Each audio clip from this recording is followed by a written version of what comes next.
For attending. Wow, this is amazing. I just want to first thank you, our Markham Stouffville Hospital and Markham Stouffville Hospital Foundation for allowing this connection between the physicians and the hospital with the community. That really helps a lot, especially when I explained the first few slides why men are different in health than women. You probably realize that we need more of these sessions to bring men to talk to them about health. So without any delay, then I'm going to just start the presentation for you. So I'm going to focus in 4 areas for you. I'm staying on a very high level, 30,000 feet. If there is any specific question, hopefully we can answer them at the end. So the first part that I want to explain is why men's health is different. And after a few slides, hopefully we all can agree or disagree with them. I see a few women in the room. I think they already figured it out. If you don't want to stay for that part of the presentation, you could leave, because I think, for the rest of us, we haven't figured it out as men to know why our health is different. The second part that I'm going to focus on is recognizing some age-specific health advices that you may want to take home. The third part is about acknowledging some key measurements that you should all know. Like, we all know like how many cylinders our car have, but sometimes we don't know much about our health measurements that we should all know. So I'll leave you a few of those tidbits for you. And the last thing, I'm going to just give you a few health promotion screening advices that you could take home or talk to your doctors when you see them next time. So let's start, with men's health. When we talk about men's health, we talk about the determinants of health that affects the men's health, and we put them in 5 different categories, which they're different from how women see their health. First is the lifestyle and health promoting behavior. Second is the social support. Third one is the risk-taking behavior, and 4 is the behavioral response to stress, and the lastly is the healthcare use and related beliefs that the men have. So let's get to know why men are different. First, we as men, we do less healthy lifestyle. Sorry about that, but I'm one of those. And we engage in the fewer health promotion activities. We tend to eat a little bit more meat, a little bit more fat, and a little bit less of the fibers, fruits, and vegetables. We're less likely to conduct self-examination. If the doctor said you need to check something on your own, we tend to less do that self-examination.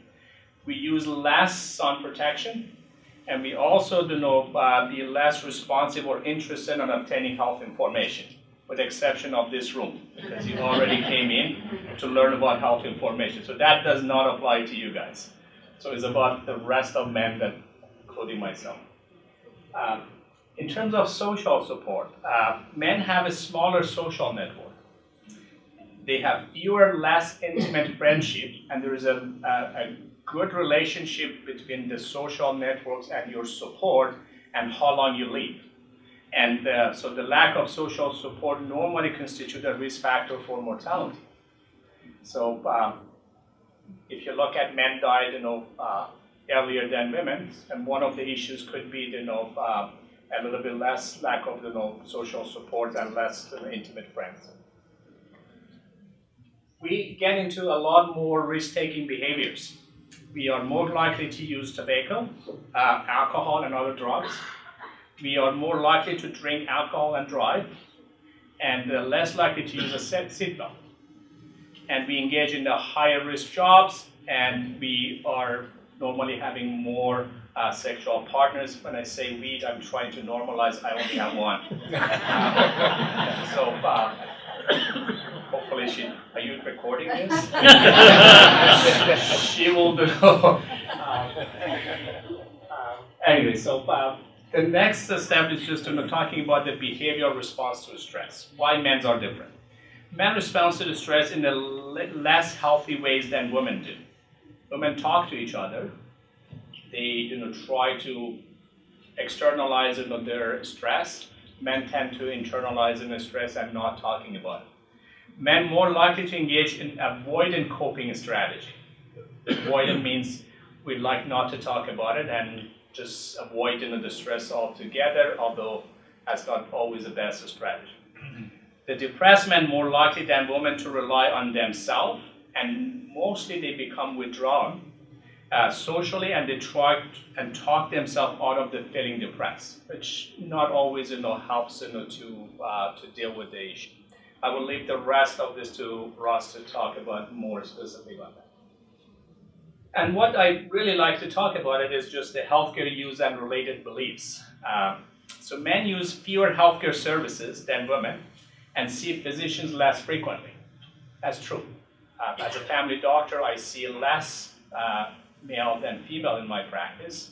I have more male in my practice registered to me, but I see them less than the females that are registered with me. So that has some implication because then we have less chance of talking about the health, and then also we may miss more of the screening activities that we should be doing. So this definitely affects your health. And despite the greater risk of death and serious chronic health, when we talk to the men, they always say, "I'm really good." The female, the women are saying, "Yeah." They say that. So we all tend to just say, although we get more chronic diseases, we get more serious stuff, but when we ask as a self-reporting, how your health is, men tend to say, we're pretty good. And they underreport their symptoms and their risk behaviors, therefore, we're less likely to diagnose them early on. So they may see the male with cancer a little bit in later stage of the cancer than female. So let's get to, this is enough to say white men are different than women. It sounded a lot negative, I'm sorry about that, but I include myself into this category of men, but there's implication on your health. So let's just talk about a few general advices.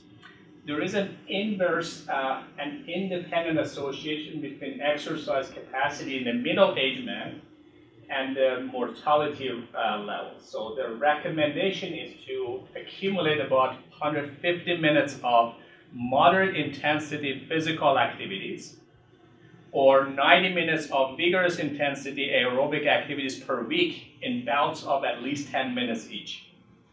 So if you want to die later, so one of the things is to do is just in the middle age at least to be more fit and at least respect that numbers.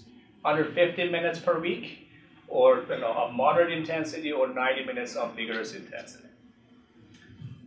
The higher obesity scores have been shown to be stronger predictors of dying or having chronic diseases such as type 2 diabetes, hypertension, cardiovascular disease, heart attack, strokes, and so on. And if you look at here, I just put the top 10 obese countries on Earth. Thank God we're not the first, but we're probably the number 7 out of 10 in here, and the rate is increasing drastically. So we need to get more active to reduce the chronic diseases and the rate of death. Okay, let's just go through it quickly, talk about some of the specific age things that the doctors need to do for you. How many 0 to 19 years old are in the room? Ross. There you go. I'll go quickly, it's all about the developmental progress, about the height and weight, are they growing fast, their immunization, if their blood pressure is fine. It's important for male also to be checked to make sure early on in their life, if they do not have an undescended testis, which could be a precursor for cancers in the future, or if they have any hernia and the hernia around your groin. We also look for acne, and also we do a lot of screening in terms of accident. So 20 to 39 years old in the room? None. Oh, we have a few. Here we go. So it's all about talking about diet, exercise, the risk-taking behaviors, the BMI, the waist circumference, the blood pressure. We need to screen for smoking, alcohol, and drugs. We talk about self-examination of testicular and skin cancer on males on this age. Definitely in the screening for mental health, because common mental health issues on this age group, and also the STIs and the sexual transmitted diseases. All right, 40 to 49. How many? Yeah, I'm one of those. Although I'm cheating, because I'm just getting to the next category in just a few months. So here is the same thing, this is the time that we start to check for cholesterol maybe. We look at the family history of cancer. So if you have one of those, tell your family doctor, because there's some screening that needs to happen at an earlier age. And again, mental health. And there's something that you should be all aware of, especially if your partner or spouses are here. If you hear the man snoring, or you hear them to have a pause in breathing, and it could be frightening at the time. It sounds like 5 minutes, but it's only 30 seconds. If you have any of those, make sure that your partner talk to their family doctor about a sleep apnea. 50 to 74. We're getting there, right? We're getting there. So here we go. The same kind of things, the general, based, BMI, and blood pressure, cholesterol, diabetes screening happens, and a lot of cancer screening, including, one of those very interesting kits that you go home and you draw a picture on a piece of paper. It's called an FOBT kits. This is very pleasant test that most male, they don't like to do it, but it's good for checking for colon cancer, either colonoscopy, PSA, or a skin cancer check. We definitely screen for osteoporosis on men after age 65, and we definitely will talk about flu and immunization. After 75, so again, the same kind of things, we'll start to get a little bit worn out, and so we're going to just check for hearing, for the vision, and for memory, just to make sure we're just aging well. And again, the same cancer checks that we need to do. So don't worry about any of those things that I said and I went too quickly. I have a handout right in the front for each age specific. You could just take a copy of it, and you don't need to. There's no quiz at the end of today, so I'll leave it that for you. So let's talk about a few measures that you should all know.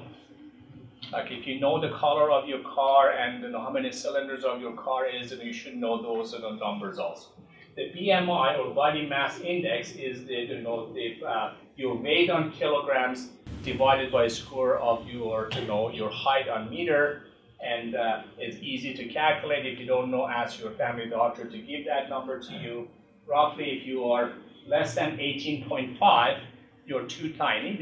There's some health issues, and you're underweight. If you are 18.5 to 25, you are in the normal BMI, less risk for chronic diseases. When you get to 25 to 29.9 or 30, you're overweight, not as much of health risk, but if you go above 30, you start to have a lot more risk of having chronic diseases. So if you have a BMI of more than 30, definitely talk to your doctor. The next measure that you need to know is your waist circumference. And it's not, unfortunately, the size of your pant. And because every time I measured that, and the patient said, no, my pant is 34. What you're saying is 38. It is actually measured around your belly button, which is the abdominal fat, as opposed to be your pant size, which is sitting a little bit lower down on your waist. It's called waist circumference, but it's really abdominal fat that we are measuring. This is the way to measure it. For men of North American descent, it should be less than 37 inches or less than 94 centimeters to be low risk for chronic diseases. If it goes beyond that, you have more chance of having diabetes, blood pressure, and heart attacks and stroke. For certain culture, ethnic backgrounds, the numbers are even lower. If you are an Asian descent, then you should be less than 35.4. If you are a Chinese descent, you should be less than 33.5 inches. So the next measure that you need to know is your blood pressure.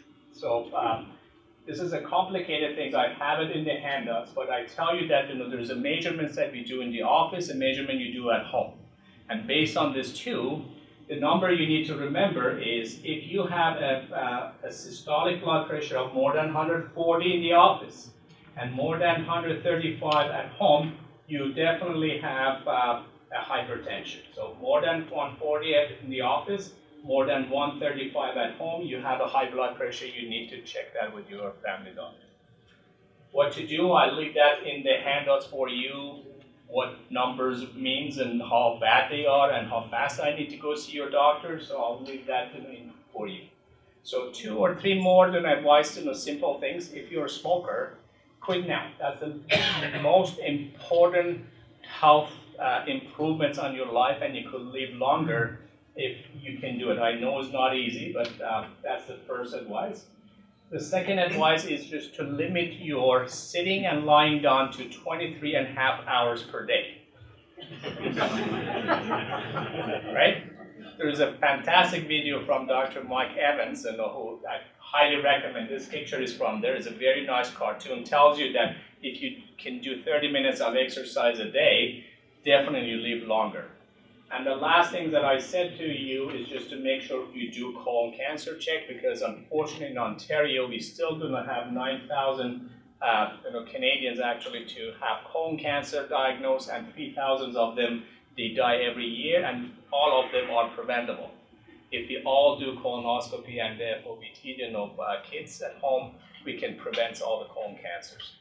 So that was my last